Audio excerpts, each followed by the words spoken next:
Le premier tour d'élection municipale a eu lieu le 15 mars 2020 dans des conditions sanitaires incertaines. Et puis, tout s'est arrêté, la vie s'est figée pour stopper la propagation du virus Covid-19. Nous avons une pensée pour les personnes qui ont été touchées par cette épidémie ou qui ont particulièrement souffert du confinement à cause de leur logement inadapté, de la baisse de leurs revenus, de leur isolement ou de l'inquiétude qu'elles ont ressentie. Merci à celles et ceux qui ont été en première ligne pour faire fonctionner notre société et garantir nos besoins vitaux, dans les hôpitaux, dans les maisons de retraite, dans les entreprises, dans les commerces et dans les différents services publics. Merci aux personnes qui ont pris soin de nous et merci à vous qui êtes restés confinés pour vous protéger et pour protéger les autres. Pendant cette période, nous avons vu émerger des initiatives formidables, de l'entraide entre voisins, la mobilisation de citoyens et d'associations pour mener des actions de solidarité, des commerçants qui ont su s'adapter, inventer, coopérer, une créativité culturelle qui nous a fait du bien. Bravo à toutes et à tous. Cette crise a mis en évidence les limites et les failles de notre modèle de développement. Elle a mis en lumière les enjeux qui étaient déjà au cœur de notre projet municipal dès le premier tour. Plus que jamais, nous portons l'ambition d'engager une transition écologique, économique, sociale et démocratique.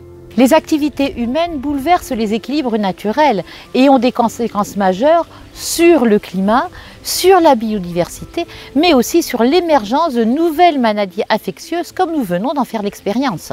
Cette crise nous incite à relocaliser notre production industrielle et agricole et à favoriser le circuit court. Elle nous montre aussi l'importance de nos commerces de proximité que nous soutenons et devons continuer à soutenir. Le confinement a aussi créé ou amplifié des situations de grande détresse sociale et la commune d'Orvault doit accentuer son effort de solidarité. Sans école et sans cantine, certaines familles ont par exemple rencontré des difficultés à proposer des repas le midi à leurs enfants. Avec la crise sanitaire, la hiérarchie des valeurs a été complètement bouleversée. Il est apparu au grand jour un écart entre l'importance des métiers essentiels à la continuité de la vie sociale et leur position sur l'échelle des salaires. D'ailleurs, il s'agit souvent de métiers très féminisés. L'utilisation du numérique a explosé avec le développement massif du télétravail et de l'enseignement à distance. Pourtant, cela a révélé de profondes inégalités.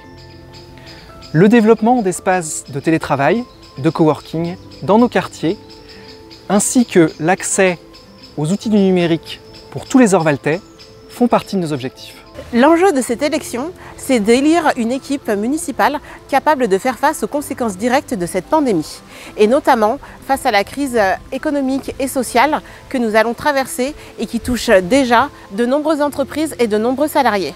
Mais c'est aussi être à la hauteur de l'urgence écologique, que ce soit dans le développement des énergies, de la biodiversité, de l'agriculture et des mobilités, en développant notamment les transports en commun et les pistes cyclables.